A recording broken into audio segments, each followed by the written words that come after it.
যুগটা এমন যে ধার্মিক যারা এখন আমরা যারা ধার্মিক বলে দাবি করি, আমরা বেশিরভাগই এখন দুনিয়া পূজারি। দাড়ি টুপি পাগড়ি জুব্বা যাই হোক লেবাস পোশাক, আমাদের মধ্যে বেশিরভাগ ম্যাক্সিমাম ইল্লা মাশাআল্লাহ দুনিয়া পূজারি। দুনিয়ার ভালো মন্দ আগে বুঝবো, তারপর দিনকে আমরা দুনিয়ার উপরে অগ্রাধিকার দিতে শিখছি না। আগে দুনিয়া পরে দিন। এমন একটা যুগ যেখানে ধার্মিকদের ঐক্যবদ্ধ থাকার কথা, স্পেশালি মুসলিমদের, কিন্তু আমরা মুসলিমদের মধ্যে কোনো ঐক্য দেখতে পারি না। যতই ঐক্যের বলে আওড়াই না কেন, বাস্তবতা হচ্ছে এই যে আসলে এখানে ঐক্যের কোনো নামগন্ধ নাই, ঐক্যের কোনো নামগন্ধ নাই। কিন্তু আমরা চাই যে সবাই ঐক্যবদ্ধ হই, ঠিক আছে? অদ্ভুত যুগ। আমাদের যেমন সাহসী হওয়া উচিত ছিল, আমরা আসলে পারছি না। আমাদের যেমন ঈমান, শৌর্য, বীর্য এবং দূরদর্শিতা রাখা উচিত ছিল, আমরা আসলে পারছি না। ধর্মের মধ্যে আপনি দেখেন ম্যাক্সিমাম ধার্মিক দুনিয়াদার হয়ে আছে। দুনিয়ার স্বার্থ আগে, তারপর দিন। যে যার স্বার্থে দিনের কাজ করছে, আবার ঐক্যের স্লোগানও তুলছে। সবাই সবার মতোই দিনের কাজ করছে, আলাদা আলাদাভাবে, আবার সবাই ঐক্যের কথাও বলছে। একজনকে বলেন যে ঠিক আছে আপনারা সবাই মিলে একজন আলেমকে সিলেক্ট করেন যিনি মুসলিমদেরকে লিড দিবেন, দেখেন একজনকে সিলেক্ট করতে পারে কি না। একদিন বলেছিলাম সবাইকে নিয়ে বসে এক কাপ চা খাওয়ান, দেখেন পারেন কি না। কিন্তু মুখে কিন্তু সবাই স্লোগান তুলছি যে আল কোরআনের আলো, ঘরে ঘরে জানো, দুনিয়ার মুসলিম এক হও এক হও, কতই না স্লোগান। প্র্যাকটিক্যাল কোনো ইনিশিয়েটিভ নাই আসলে। কিন্তু আপনি অন দ্য আদার হ্যান্ড দেখেন ইসলামের এগেনস্টে যারা থাকে, আসলে কুফার যারা, মুনাফেক যারা মিথ্যাবাদী সভ্যতার ধারক বাহক, এরা দেখবেন ইউনাইটেড। এদের মধ্যে 100টার মধ্যে 90টা বিষয়ে যদি দ্বিমত থাকে, তারপরেও তারা একটা জায়গায় ইউনাইটেড যে ইসলাম এবং মুসলিমকে ডমিনেট করতে হবে। আর আমাদের মধ্যে যদি 100টার মধ্যে 99টা বিষয়ে একমত থাকি আমরা, আর একটা বিষয়ে আমরা যদি দ্বিমত থাকি, আমাদের সেপারেশনের জন্য দ্যাটস এনাফ। এই যুগে আছি আমি। খেয়াল করে দেখেন, আমরা আইওয়াশ শোডাউনে বেশি বিশ্বাসী এখন। মুসলিমরা আমরা আইওয়াশ করতে বেশি পছন্দ করছি, শোডাউন করতে বেশি পছন্দ করছি। কনস্ট্রাকটিভ কোনো কাজ নাই। আজকে আপনি একটা পোস্ট দিচ্ছেন, কালকে একটা লেকচার দিচ্ছেন। আজকে একটা বই লিখছেন, ঠিক আছে, কালকে হয়তো আপনি অন্য কিছু করছেন। কিন্তু কাজগুলো সব বিক্ষিপ্ত, কনস্ট্রাকটিভ না, যার কোনো লক্ষ্য আছে, সুনির্দিষ্ট লক্ষ্য আছে। সুনির্দিষ্ট লক্ষ্যকে সামনে রেখে মুসলিমদেরকে কাজ করতে হবে। কিন্তু এই দায়িত্ব কে পালন করবে? তরুণ সমাজ এখন মুখিয়ে থাকে এসবের জন্য। তাদেরকে কে নেতৃত্ব দিবে? তাদেরকে বিষয়গুলো বুঝাবে কে? সিচুয়েশন ব্যাখ্যা করবে কে? আর যদি আপনি 2-4 লাইন বেশি কথা বলা শুরু করেন, তাহলে আপনার গলা বন্ধ করে দেওয়া হবে। আস্তে আস্তে এগুলো সব মেনে নিচ্ছি আমি। এভাবেই চলছে বিগত 100 বছরে। লাস্ট 100 বছরে, এক বছরে কয় দিন? 365 দিন। এই বিগত 100 বছরে এক একটা করে দিন, এক একটা করে রাত গিয়েছে, উম্মা আজকে এই জায়গায় এসেছে। আজকে থেকে 100 বছর আগের উম্মার হিস্ট্রিগুলো পড়ে দেখেন। তারপরে আরও সামনে যান, ওসমানীয় খেলাফতের দিকে যান, তার আগে যান ফাতেমিতে যান, কর্ডোভায় যান, মুঘলে যান, এদিকে আপনার মামলুকে যান, ঠিক আছে, তাবেঈনদের যুগে যান, আব্বাসীয় খেলাফতের যুগে যান, উমাইয়াতে যান, সাহাবীদের যুগে যান। দেখবেন ওই সময়কার মুসলিমদের অবস্থা এমন ছিল না, এবং বিশ্বের প্রেক্ষাপটও এমন ছিল না। তো এগুলো নিয়ে ভাবতে হবে। ভাবতে হলে পড়তে হবে, কোরআন পড়তে হবে, হাদিস পড়তে হবে, ইতিহাস পড়তে হবে, অর্থনীতি সম্পর্কে জানতে হবে, পলিটিক্যাল সায়েন্স পড়তে হবে। কে পড়তে চায়? অনলাইনের যুগ, সবাই লেকচার শুনতে চায়, এবং লেকচার শোনা জাতি হুজুকে লাফায় বেশি। একজন আলেম একটা কথা বলবে, ওটার পিছনে হুজুকে লাফাবে। আবার দেখবে আরেকজন আলেম তার কাউন্টার একটা দলিল দিয়েছে, এবার এর পিছনে হুজুকে লাফাবে। আসলে কার দলিল কতটুকু অথেন্টিক এ তো জানে না, এটা তো পড়াশোনাই করতে চায় না। আমরা পড়তে চাই কম, লেকচার শুনতে চাই বেশি। আর লেকচার শুনছেন আজকে আপনি এক টপিকে, কালকে আরেক টপিকে, তারপরের দিন আরেক টপিকে, কোনো কনস্ট্রাকটিভ কিছু নাই, মাথাটা বিক্ষিপ্ত। আসলে আমাদের এখন একটা সমস্যা আছে, বর্তমান যুগটা খুব তাড়াহুড়ার যুগ। মানে এই যুগে মানুষ ধৈর্য ধরতে পারে কম, সবর করতে পারে কম, সবকিছু ফলাফল মানুষ খুব দ্রুত চায়। যেমন স্মার্টফোন চালাতে চালাতে আমাদের মাথাটা খুব দ্রুত হয়ে গেছে, স্মার্টফোন চালাতে চালাতে সব কিছু খুব দ্রুত চাই আমরা আর কি। তো দিনের বিষয়ে আমাদের এই ব্যস্ততা এখন কমছে না, সব কিছু খুব দ্রুত চাই, তাড়াতাড়ি আমল করব, তাড়াতাড়ি জান্নাতে চলে যাব। দিনের জন্যে সবর করা, প্রচেষ্টা চালানো, ধৈর্য ধরা, হ্যাঁ, আঘাত নির্যাতন সহ্য করা, সবর করা, আবার পড়ে গেলে উঠে দাঁড়ানো, এত সময় কোথায় আমাদের? আর এখনকার যুগটা অদ্ভুত একটা যুগ। মানে যত এই যুগে আমরা বেঁচে থাকছি আমরা বিস্ময়ে হতবাক। মানে আসলে আবু বকর, ওমর, ওসমান, আলী রাদিয়াল্লাহু আনহুম, আল্লাহ পাক তাদেরকে জান্নাতুল ফিরদাউস দান করুন, তারা যদি এই যুগে আসতেন, একদিন থাকলেই আল্লাহকে রিকোয়েস্ট করতেন, আল্লাহ আমাদেরকে আবার আগের যুগে নিয়ে যাও, এখানে থাকতে পারবো। অদ্ভুত যুগ। যুগটা এমন যে ধার্মিক যারা, এখন আমরা যারা ধার্মিক বলে দাবি করি, আমরা বেশিরভাগই এখন দুনিয়া পূজারি। দাড়ি, টুপি, পাগড়ি, জুব্বা, যাই হোক লেবাস পোশাক, আমাদের মধ্যে বেশিরভাগ, ম্যাক্সিমাম ইল্লা মাশাআল্লাহ দুনিয়া পূজারি। দুনিয়ার ভালো মন্দ আগে বুঝবো, তারপর দিনকে আমরা দুনিয়ার উপরে অগ্রাধিকার দিতে শিখছি না। আগে দুনিয়া, পরে দিন। এমন একটা যুগ যেখানে ধার্মিকদের ঐক্যবদ্ধ থাকার কথা, স্পেশালি মুসলিমদের, কিন্তু আমরা মুসলিমদের মধ্যে কোনো ঐক্য দেখতে পারি না। যতই ঐক্যের বলে আওড়াই না কেন, বাস্তবতা হচ্ছে এই যে আসলে এখানে ঐক্যের কোনো নামগন্ধ নাই, ঐক্যের কোনো নামগন্ধ নাই।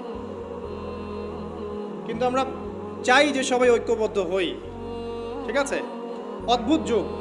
দেখবেন 5 ওয়াক্ত নামাজ পড়ছে মাশাআল্লাহ মসজিদ কমিটির সভাপতি হাজী সাহেব, সুদ ছাড়তে পারছে না। অদ্ভুত যুগ। দেখবেন যে মাশাআল্লাহ বাবা তাহাজ্জুদ গোজার, বাবা প্রত্যেক রাতে তাহাজ্জুদে নামাজ পড়ে মাশাআল্লাহ। মাও দেখবেন যে বোরখা পরে বাইরে বের হচ্ছে, মেয়ের গায়ে পর্দার বালাই নাই। অদ্ভুত যুগ। মানে মা আর মেয়ে বাইরে বের হয়েছে, মা মাশাআল্লাহ খাস পর্দা, যদিও তার দিকে কেউ তাকায় না, আর মেয়ের গায়ে পর্দার কোনো বালাই নাই। মানে এমন একটা যুগ, আপনি যদি আল্লাহ এবং তার রাসূলের চোখ দিয়ে দেখেন, কোরআন এবং সুন্নাহর নূর দিয়ে এই বিশ্বটাকে দেখেন, আপনি হতবাক হয়ে যাবেন যে কি হচ্ছে আশপাশে। আসলে এই ওয়ার্ল্ডটাই পাগল না আমি নিজেই পাগল, তখন আপনার কাছে এরকম মনে হবে। তো এখন মনে হয় আমরা নিজেরাই মনে হয় পাগল, ওরাই মনে হয় সুস্থ। আপনি হয়তো ভাবছেন যে আপনি 5 ওয়াক্ত নামাজ পড়েন, মাশাআল্লাহ রোজা রাখেন, যাকাত দেন, ইসলামিক লাইফ মেনটেন করেন, বাইরের জগৎটাও এমন। আসলে ব্যাপারটা এমন না।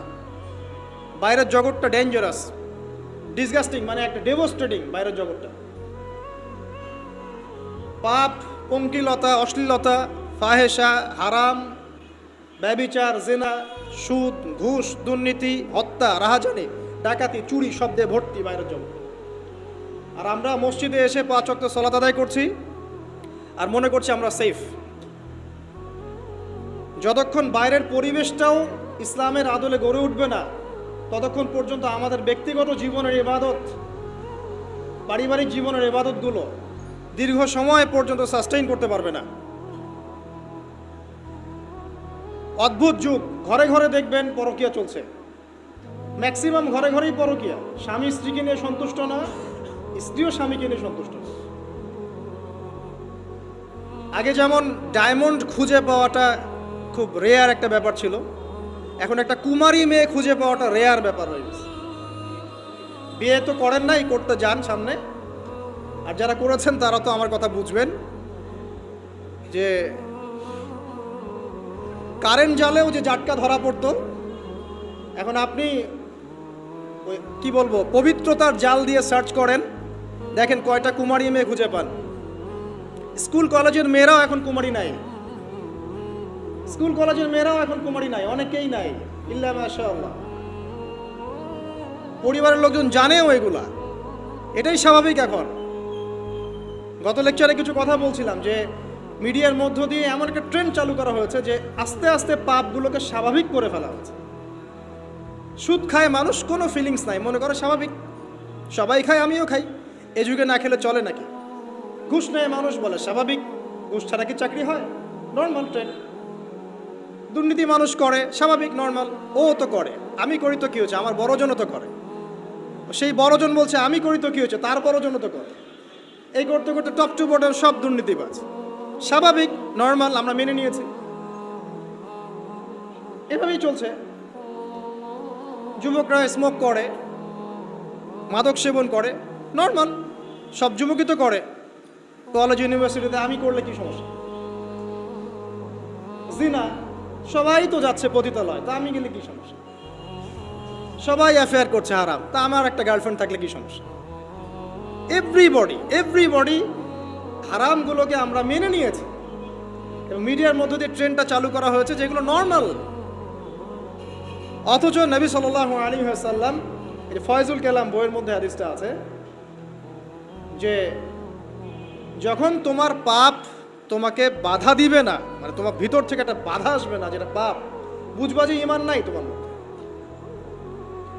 যখন ভিতর থেকে পাপ করলে একটা বাধা আসে, বুঝবা তুমি ঈমানদার। মানে পাপ করলে যদি বাধা আসে ভিতর থেকে যে আমি এটা খারাপ কাজ করেছি, আল্লাহর কাছে আমাকে তওবা করতে হবে, ইস্তেগফার করতে হবে, তখন বুঝবেন যে আপনার ভিতর ঈমান আছে। এই জন্য আল্লাহ পাক আপনার মনের মধ্যে এই চিন্তা নিয়ে আসছেন, আলহামদুলিল্লাহ। যখন পাপ করতে করতে দেখবেন আপনার মনে কোনো ফিলিংসই নাই, তখন বুঝবেন যে আসলে আপনার ভিতর ঈমান আর কিছু বাকি নাই, যেটা আছে খালি ফস্কার মতো, একটা নুক্তার মতো। নবীজি বলেছেন সাল্লাল্লাহু আলাইহি ওয়াসাল্লাম, মানুষের অন্তর থেকে আমানত উঠে যাবে, একটা ফস্কার মতো পড়ে থাকবে, নুক্তার মতো পড়ে থাকবে। জনগণ বলবে যে অমুক লোক খুব বড় আমানতদার, অথচ ওর কলমের মধ্যে আমানতের জাররা পরিমাণ বাকি থাকবে। তো কোরআন এবং সুন্নাহর চোখ দিয়ে আপনি একটু চারপাশটাকে দেখেন, একটু অনেস্ট হই, নিজের সাথে একটু অনেস্ট হই। আমার মধ্যেও যদি ভুল থাকে আমিও নিজেরটাকে একটু দেখি। আমাদের যেভাবে আমল করা উচিত ছিল, আমরা যারা দিনের দায়ী বলি বা আলেম বলি, রিপ্রেজেন্টেটিভ বলি, আমরা সেরকম আমল করতে পারছি না। আমাদের যেমন সাহসী হওয়া উচিত ছিল আমরা আসলে পারছি না। আমাদের যেমন ঈমান, শৌর্য, বীর্য এবং দূরদর্শিতা রাখা উচিত ছিল, আমরা আসলে পারছি না।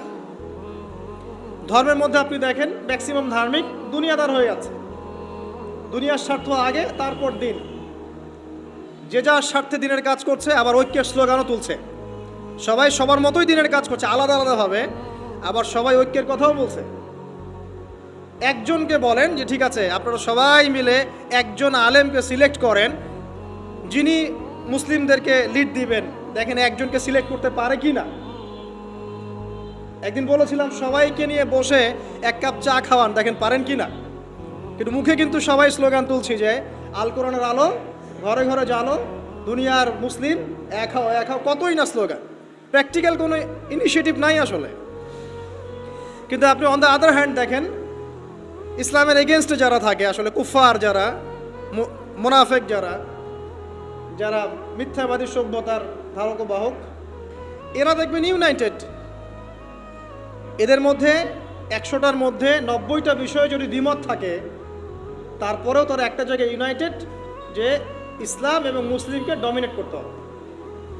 আর আমাদের মধ্যে যদি 100টার মধ্যে 99টা বিষয়ে একমত থাকি আমরা, আর একটা বিষয়ে আমরা যদি দ্বিমত থাকি, আমাদের সেপারেশনের জন্য দ্যাটস এনাফ।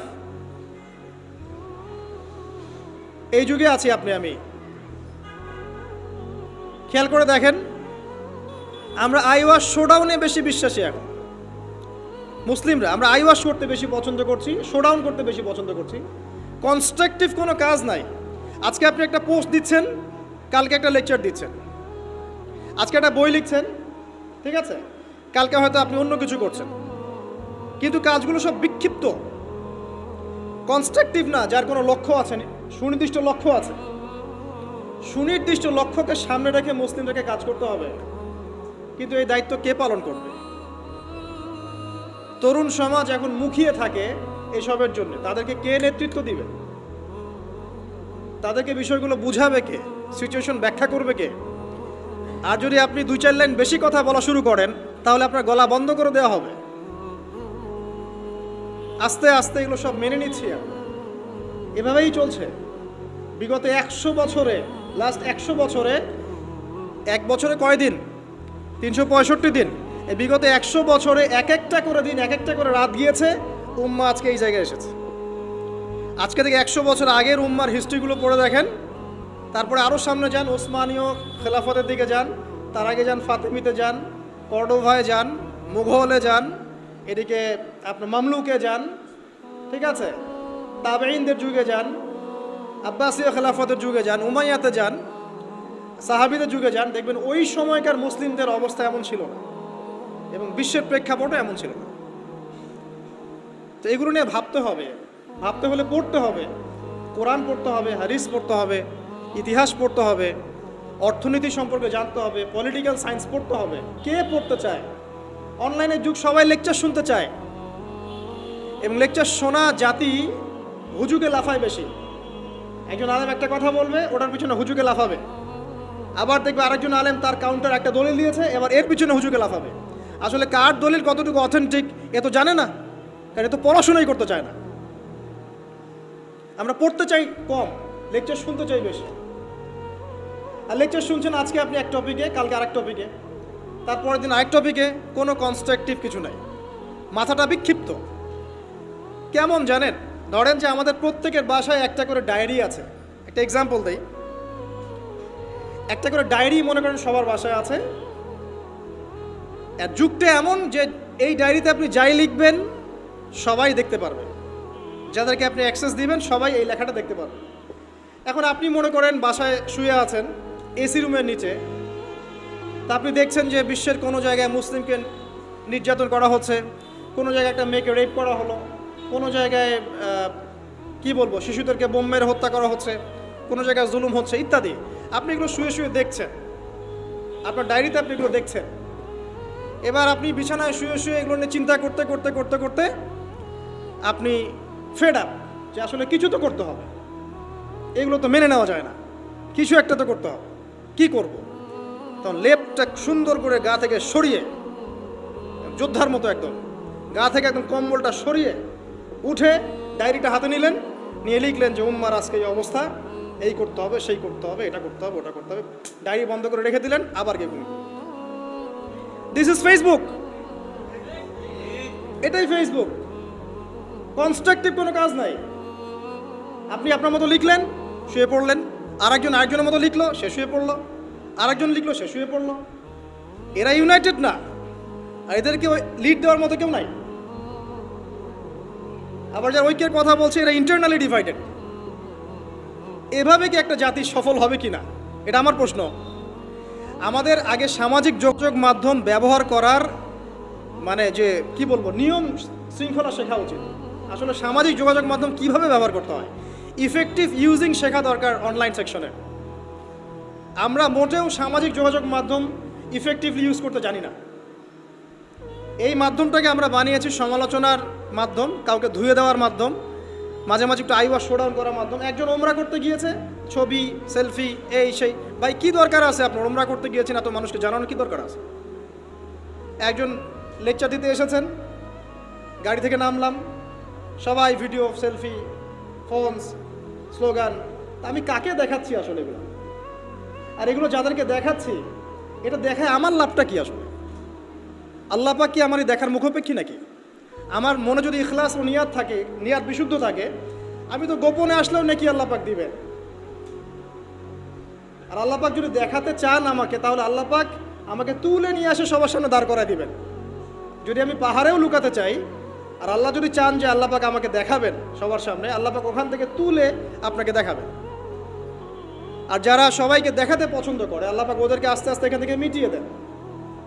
দেখেন অনলাইন সেকশনে আমরা ইউজিং ঠিক মতো জানি না। আমরা এখানে সমালোচনার মাধ্যম বানিয়েছি, আইওয়াস শোডাউনের মাধ্যম বানিয়েছি, কনস্ট্রাকটিভ কোনো কিছু নেই, জাস্ট আবেগ ঝাড়ার একটা মাধ্যম বানিয়েছি।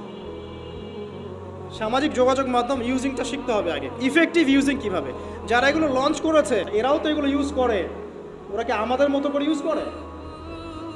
তো ভেবে দেখেন তো। বরং আমরা কি ইউজ করছি তারা মনিটর করে এবং তারা কন্ট্রোল করে। আপনি একটা ভিডিও দেখেন ফেসবুকে, মনে করেন আপনি জমি কিনবেন, কথার কথা ফ্ল্যাট কিনবেন, একটা ফ্ল্যাট কেনার ভিডিও দেখতে থাকেন, আপনি দেখবেন যে পরের দিন যখন আপনি ঢুকবেন ফেসবুকে আপনাকে ওই ভিডিওগুলোই দেখানো হচ্ছে। তারা আপনার মাইন্ডটাকে রিড করে ফেলেছে।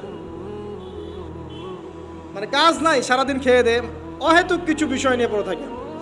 একটা ঘটনা ঘটার আগে আমরা এমনভাবে এটাকে ভাইব তৈরি করি, এটাই হচ্ছে আপনার মাইন্ড প্রোগ্রামিং। ঠিক এইভাবেই পশ্চিমারা এইসব মাধ্যমগুলো দিয়ে আমাদের মাইন্ড প্রোগ্রামিং করছে।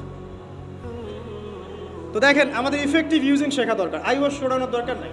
তো এই যুগে আপনি ওই ডায়েরিতে লিখে কাজ হবে না, এই যুগে কনস্ট্রাকটিভ কাজ করতে হবে, যেমনটা কাজ করছে ইসলামের বিরোধী শক্তিরা। ওরা মিডিয়াকে কাজে লাগায় ঠিকই, কিন্তু ওদের স্বার্থে কাজে লাগায়।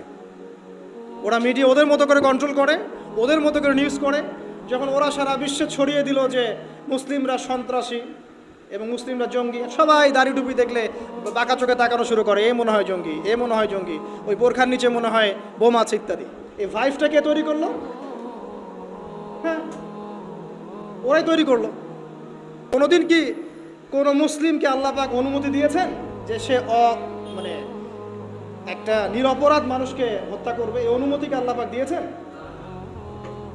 অথচ ওরা এমনভাবে ফুটিয়ে তুলছে যে মুসলিমরা মনে হয় নিরপরাধ মানুষকে হত্যা করে, এরা মনে হয় সন্ত্রাসী, বোমাবাজি করে ইত্যাদি। তো মিডিয়া ভাইভ, ওরা ওদের স্বার্থে মিডিয়া ইউজ করছে। এই যুগে আপনি আমি থাকি, তাহলে কতটা স্মার্ট হয়ে দিনের কাজ করা উচিত সেটা বোঝাও আমাদের। দেখবেন অফলাইনে মাঠ পর্যায়ে দিনের কাজ বেদিনেরা তাদের কাজ করছে, যারা বেদিন তারা ওদের কাজ ঠিকই করছে। আমরা এরকম একটা যুগে বাস করছি। তো এইসব ডায়েরিতে, ভার্চুয়াল ডায়েরিতে যুদ্ধ করে কোনো কাজ নাই। প্র্যাকটিক্যালি পড়াশোনা শিখতে হবে, আগে ইলম অর্জন করতে হবে, আলেম ওলামার কাছে আসতে হবে, তাদের সোহবতে এসে দিন শিখতে হবে এবং আমলটা বাড়াতে হবে, তাজকি আত্মশুদ্ধি বাড়াতে হবে, মানে ভিতরের আত্মশুদ্ধিটা বাড়াতে হবে, হালাল উপার্জনের দিকে ফোকাস করতে হবে। মুসলিম উম্মার মধ্যে কোনো বিভক্তি ছড়ানো যাবে না, ইউনাইটেড করতে পারি না পারি বিভক্তি ছড়ানো যাবে না। যে ইস্যুগুলো মাইনর এগুলো নিয়ে এত বেশি ঝগড়া করা যাবে না, ফাসাদ ক্রিয়েট করা যাবে না। এছাড়া আপনার পরিবারের যে আদর্শ এটাকে শক্ত করতে হবে, বাচ্চাদেরকে মানুষ করতে হবে, সন্তান সন্ততিকে মানুষ করতে হবে, কনস্ট্রাকটিভ কাজ করতে হবে। এডুকেশনাল ইনস্টিটিউশন করে তোলেন, শিক্ষা প্রতিষ্ঠান করে তোলেন, সমাজ কল্যাণমূলক কোনো ফাউন্ডেশন করেন, মানবতার সেবায় কাজ করেন, দেশকে ভালো কিছু দেন, রাষ্ট্রকে ভালো কিছু দেন, ভালো করে পড়াশোনা করে রাষ্ট্রীয় বড় বড় পদে চাকরি করেন। যত বেশি মানুষ, ভালো মানুষ সেখানে যাবে, আশা করা যায় তত দুর্নীতি কমে যাবে ইনশাআল্লাহ। এখান থেকে সরে আসার দরকার নাই, বরং আপনি আরও বেশি করে পড়াশোনা করেন, বিসিএস ক্যাডার হন, বড় বড় পোস্টে যান, সততা নিয়ে ঈমান নিয়ে এমপি মন্ত্রী হন, হয়ে দেশ শাসন করেন, কনস্ট্রাকটিভ কাজ করেন।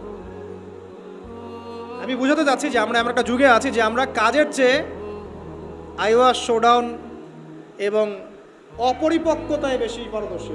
আমাদেরকে একটু পরিপক্কতা প্রদর্শন করতে হবে এবং আগে যুগটাকে রিড করতে হবে। তো রিড করার বিষয়ে আপনাকে বলছিলাম যে এমন একটা যুগে আপনি আছেন, ধর্মের মধ্যে এরকম কলিউশন আছে এবং এটা আমরা মেনেও নিচ্ছি স্বাভাবিকভাবে। ব্যক্তি জীবনে আসেন, দেখবেন ব্যক্তি জীবনের মধ্যে দিনদারিতা কমে যাচ্ছে, যুবকরা মাশাআল্লাহ আল্লাহ থেকে আসছে, কিন্তু অনেকের মধ্যে কমেও যাচ্ছে। ব্যক্তিগত জীবনে গিয়ে দেখেন যে দিনের জ্ঞান অর্জনকে খুব একটা পরোয়া করছে না, আমলটাকে গুরুত্ব দিচ্ছে ঠিকই, কিন্তু দিনের জ্ঞান অর্জনকে খুব একটা পরোয়া করছে না।